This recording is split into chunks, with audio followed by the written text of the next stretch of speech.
Hello guys, അങ്ങനെ ആ ദിവസം വന്നെത്തി. +2 റിസൾട്ട് ഡേ. സെയിം ടൈം ഞാൻ ജീവിതത്തിൽ കാത്തിരുന്നതും കാത്തിരിക്കാത്തതുമായ ഒരേ ഒരു ദിവസം. ഒറ്റയ്ക്ക് വെക്കാൻ ധൈര്യം ഇല്ലാത്തതുകൊണ്ട് ഞാൻ കൂട്ടുകാരൻ്റെ വീട്ടിൽ പോയിക്കൊണ്ടിരിക്കുകയാണ്. സമയം നോക്കിയപ്പോൾ 2:50, 3 മണിക്ക് റിസൾട്ട്. നെഞ്ചെടുപ്പ് കുത്തനെ കൂടി. അങ്ങനെ നമ്മൾ കൂട്ടുകാരൻ്റെ വീടെത്തി. നോക്കിയപ്പോൾ അവിടെ ഗസ്റ്റ് റോളി ആഷിക്കും. എല്ലായിടത്തിനും ക്യാമറ നോക്കാൻ പേടി. ഞാൻ ഇത് ഇൻസ്റ്റാഗ്രാമിൽ തന്നെ അല്ലേ അപ്ലോഡ് ചെയ്യുന്നില്ല, വേറെ എവിടെയും കൊണ്ട് വിടുന്നില്ലല്ലോ. എന്തായാലും ഇപ്പം മുഖം മറക്കുന്നതിന് മുന്നേ ഇവനെ പരിചയപ്പെട്ട ഇവനാണ് ഇമ്രാൻ. സൈറ്റ് എന്തായാലും 3:30 ആകുമ്പോഴേ കിട്ടും. അതുവരെ പേടിച്ചിരിക്കാനൊന്നും നമ്മൾ കിട്ടത്തില്ല. നമ്മൾ നേരെ മിനി മിൽസ് എടുത്ത് എല്ലാവരും കൂടെ കളിക്കാൻ തുടങ്ങി. അതിനുശേഷം ഞാൻ കുറച്ച് മോട്ടിവേഷന് വേണ്ടി ജെമിനി എടുത്ത് പോയി. ഇന്നെന്റെ +2 റിസൾട്ട് ഞാൻ നോക്കുന്നു.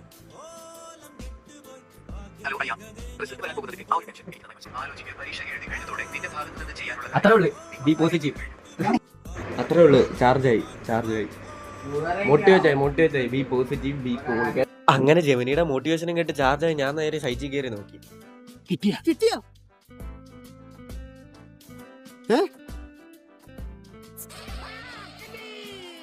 പാസ്സായി ഗൈസ്, പാസ്സായി. ഞാൻ മാത്രമല്ല, കൂടെ നോക്കിയവരും പാസ്സായി. അങ്ങനെ ആ ഒരു ഭാരം വെച്ച് ഫൈനലി ഇറക്കി വെച്ചു. പാസ്സായി, ഹാപ്പിയാണ്.